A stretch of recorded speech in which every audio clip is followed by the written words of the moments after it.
I'm starting to think that Better Call Saul is an extended and highly persuasive argument against a career in the law. Everything about the profession as it's portrayed here is either dull, odious, or cutthroat. The point of Kim's outburst with Paige in this episode is that Kim feels guilty about roughing up Chuck at that disbarment hearing. But did you recall what was said before and after this flare of temper? No. That's because it was too tedious to register. A different inner circle of lawyer hell turns up at the end of this week's episode, when Jimmy fails to talk his way out of his malpractice insurance premiums. The ultimate payoff of this scene is the fresh fang that Jimmy sinks into his brother's leg by highlighting and exaggerating Chuck's fragile mental state, which will jack up his insurance rates too. But mostly I thought, malpractice insurance. Of course, how dreadful. Happily, this episode didn't dwell too long on the travails of the legal life, but much of it nonetheless felt familiar, and not in a good way.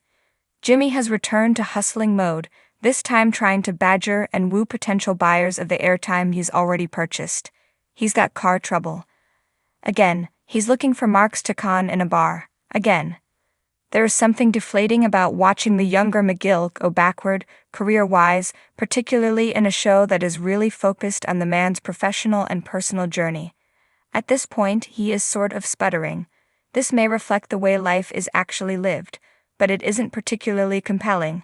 For me, the sense of déjà vu made this the dullest episode of the series. It's not just the paucity of spark or intrigue. There was little by way of narrative momentum, nothing about the Jimmy and Kim plot that said, you need to tune in next week.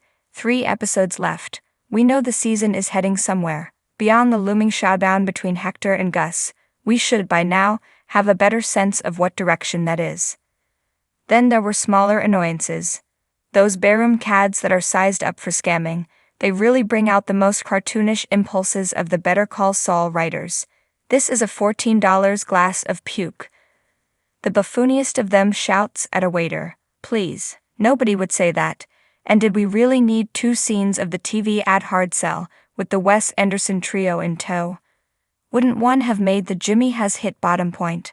Folks, Giancarlo Esposito is on this show, the man who brings to life the single greatest villain in small screen history. Giancarlo Esposito. Why give him the week off? Sigh. The episode's bright spot was the Nacho pill plot to kill Hector. Hoping to save his father's life, Nacho is scheming to take the Dons. Back he goes to Daniel Wormold, the former yo-yo prankster Mark Proksch, his amateur hour pharma connect from seasons 1 and 2. When Wormold asks Mike for help selling the pills to Nacho, Mike initially says no. Then he says yes. I was at first perplexed about the timing of that change of heart. It comes right after a grief counseling meeting when Anita Tamaratumi, a widow and possible love interest, tells Mike the story of her husband's disappearance and the anguish of not knowing the circumstances of his death. Why does that tale prompt Mike to call Wormold and tell him he'll be a wingman after all? Concern for Hector's loved ones didn't seem very plausible. Toward the end of the episode, we learn that Mike wants to give Nacho some in-person tips in the art of pill-induced murder. So my guess is that Anita's monologue, not knowing how he passed, where he is, I wish it didn't matter, but it does, reminded Mike that a lot of people will study Hector's death closely. One of those people will be Gus Fring, and if the death has a whiff of foul play, Gus might assume that Mike was involved, which could be a problem.